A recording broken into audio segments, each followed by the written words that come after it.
sakit prosedurnya. Sebelumnya ditanya validasi dulu ya, tanya keadaannya bagaimana, terus tujuannya untuk melihat ada nggak kelainan-kelainan pada struktur tubuh anak ibu nanti ya. Terus apalagi kita kontrak waktu mungkin bukan waktu sekitar 15 sampai 20 menit ya Bu, yang mau ditanyakan. Kalau nggak ada kelainan ya. Oke.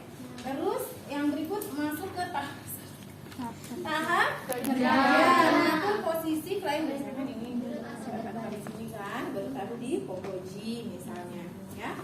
Terus mengatur posisinya mau duduk atau berbaring.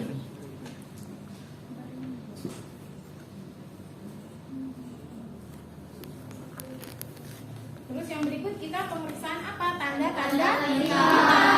Jadi untuk pemeriksaan fisik itu udah include dengan PTV yang pertama itu urutannya. Setelah itu antropometri. Jadi itu tetap dilakukan ke pasiennya.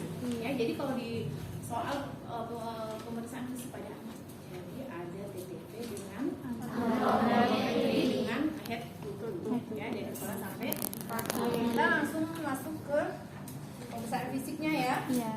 Yang pertama kita lihat apa? Nah, infeksi kulitnya, warnanya ya normal atau enggak, kemerahan atau sianosis atau kebiruan ya. Terus apa lagi? Suhu. Nah, suhunya misalnya tadi kalau sudah diukur berarti nggak perlu diukur lagi. Terus bagian rambutnya apa yang kita lihat? Misalnya warnanya warna hitam atau agak kecoklatan ya. Terus setelah itu apa lagi?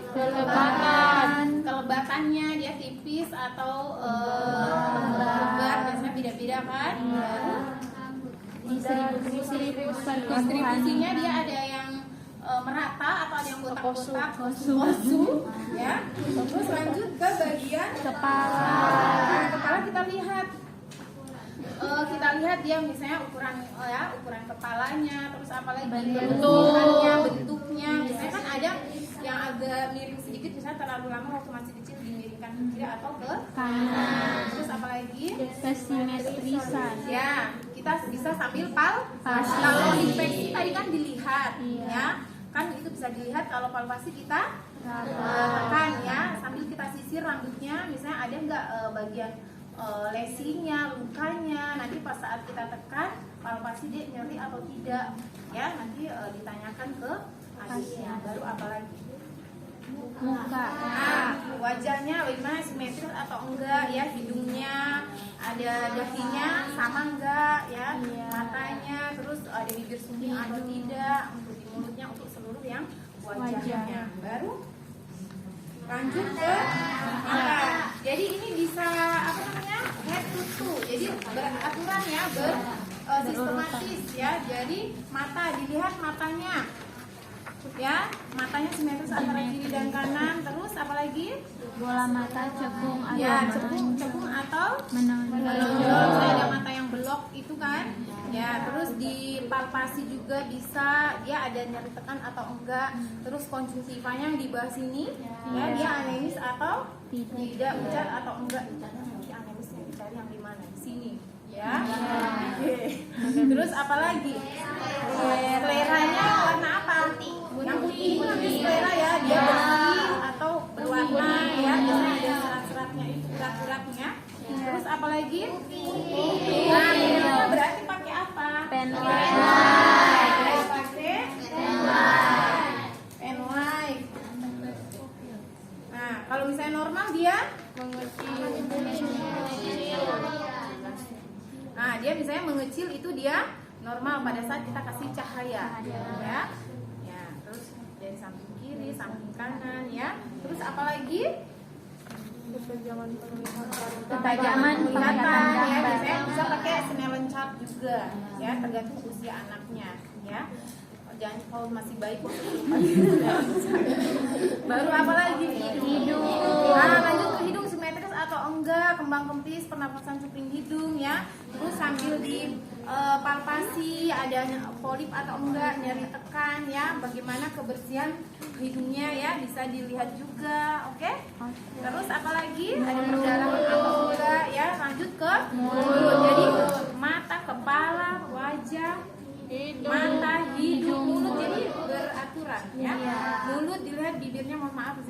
atau enggak ya.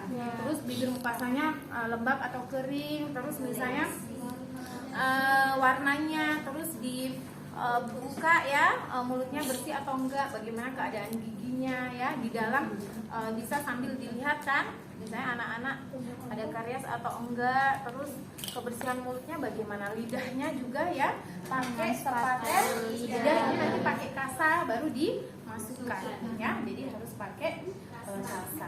Baru setelah mulut apa lagi?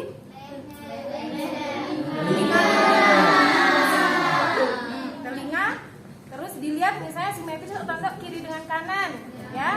Terus dilihat apa namanya, kotorannya ada atau enggak, bagian luar bagian belakang ya. Terus kita tekan, ada nyeri tekan atau enggak. Terus pakai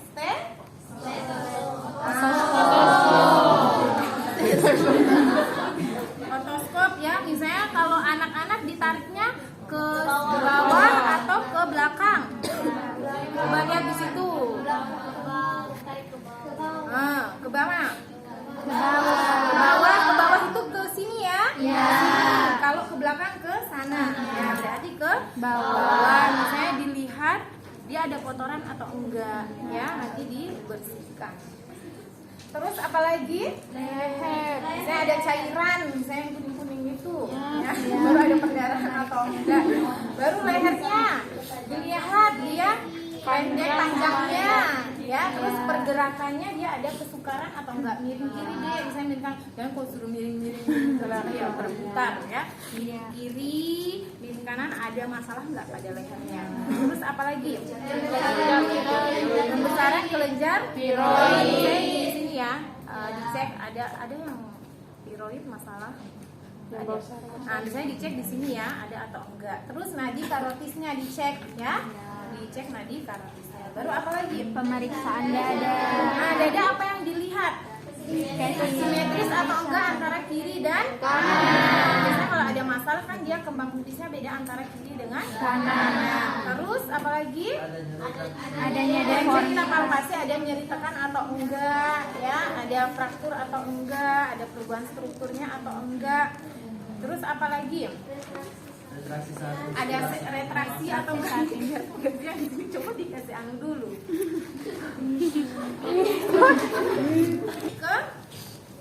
Tadi ada retraksi dinding dada atau enggak ya, biasanya anak-anak dengan pneumonia ya, masalah pernafasan itu ada retraksi dinding dada atau enggak. Baru apa lagi?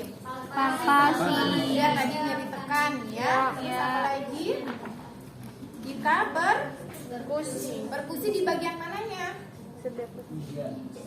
Iganya, di sela iga ya, interkostal ya, di sela-sela tulang iga. Coba dipegang iganya. Nah, misalnya dia agak miring kan? Nanti kan dilihat digambarkan itu ada bukan komo lurus tapi disesuaikan dengan sela-sela tulang iganya. Di selanya bukan di tulangnya ya. Nanti agak kedengaran itu misalnya. Ya, jadi bukan di ini aja. Misalnya gitu ya. Nanti yang kiri, kanan ya. Jadi di sela-selanya. Kalau misalnya normal apa? Sonor. Kalau misalnya abnormal redup. Misalnya kayak nyaring begitu kan. Kalau redup berarti dia abnormal. Ada cairan ya, ada sesuatu di dalam rongga dada. Terus apa lagi? Auskultasi pakai stetoskop ya. Jadi di auskultasi ini pastikan ya sudah menyala. Terus di auskultasi di berapa? ICS ya, ICS 1, 2 ya. Jadi didengar sampai 6 ya. Nah, misalnya dia 1 menit ya. Misalnya ada apa? Suara nafas tambahan atau enggak. Misalnya kalau normal bunyinya apa? Berarti bersih ya. Misalnya dia wheezing atau ronking kan ada kayak suara nafas tambahan ya, kayak ada apa namanya sekret di dalamnya ya kan. Terus kalau mengi begitu biasanya orang yang asma itu ya.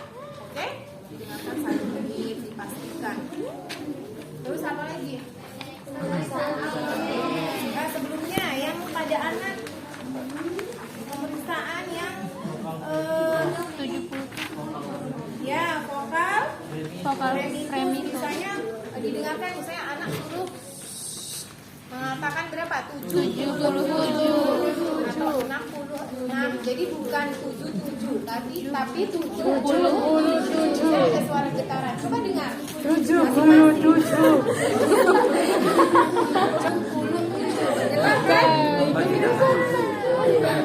Terus nanti di bagian belakangnya juga ya. Saya ini ya sampai di bawah sini. 77. Terus apa lagi? Bagian abdomen apa yang dilihat? kontur, Warna. Oke, diinfeksi misalnya abdomennya, konturnya, permukaan ya.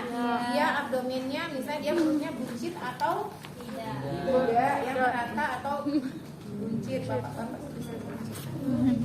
Terus apalagi warnanya ya, normal atau enggak? Misalnya kalau ada masalah kan misalnya ada kemerahan, ada inflamasi ya. Terus ada sianosis juga bisa. Terus apalagi periksa pusatnya umbilikusnya ya, warnanya, bau, ada masalah enggak ya. Terus apalagi? Auskultasi. Kenapa di auskultasi dulu nggak di perkusi dulu? Misalnya kalau di dada tadi kan di inspeksi, palpasi, perkusi, auskultasi. Kenapa di perut harus di inspeksi, auskultasi baru perkusi?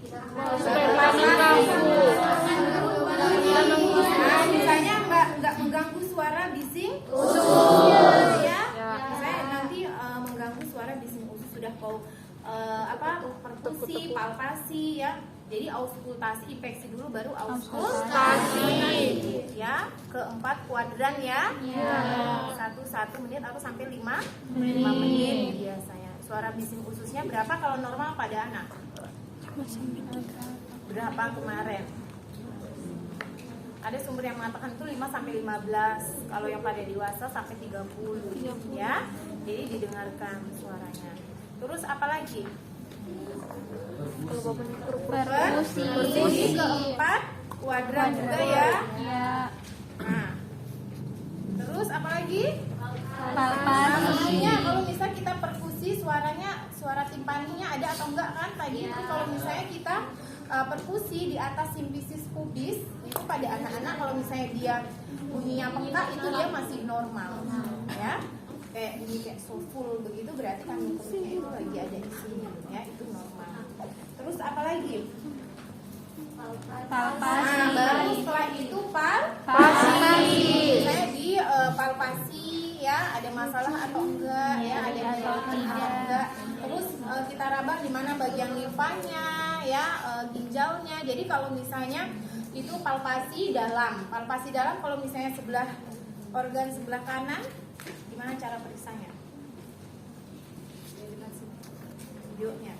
Jadi ini tangan kiri di bawah, ya. Ini kan yang sebelah kanan. Tangan kiri di bawah itu palpasi dalam ya.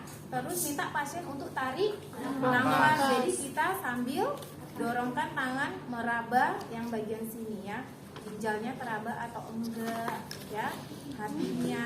Terus bagian sini ya. Ini kita taruh di bawah, terus kita minta tarik nafas ya, sambil didorong ke dalam ya, agak ke depan dan ke dalam. Limfanya teraba atau enggak ya. Oke, jadi jangan lupa tangannya yang satu di bawah. Terus apa lagi? Ekstremitas. Nah, ekstremitas bagian tangan dengan bagian kaki. Bagian tangan apa yang dilihat, simetris atau enggak ya, ada masalah atau enggak dengan jari-jarinya, lengannya ya, kekuatan ototnya bagaimana, kita minta menggerakkan misalnya ya, diangkat berapa derajat ya, sampai 90 derajat dia bisa atau enggak. Terus kalau misalnya kita kasih tahanan dia masih bisa enggak ya, kalau misalnya dia ada masalah kan dia sudah enggak bisa lagi ya, misalnya sakit seperti terus kakinya juga seperti itu ya, kita minta dia digerakkan. Kalau misalnya kita kasih tahanan dia masih bisa melawan tahanan kita atau enggak ya.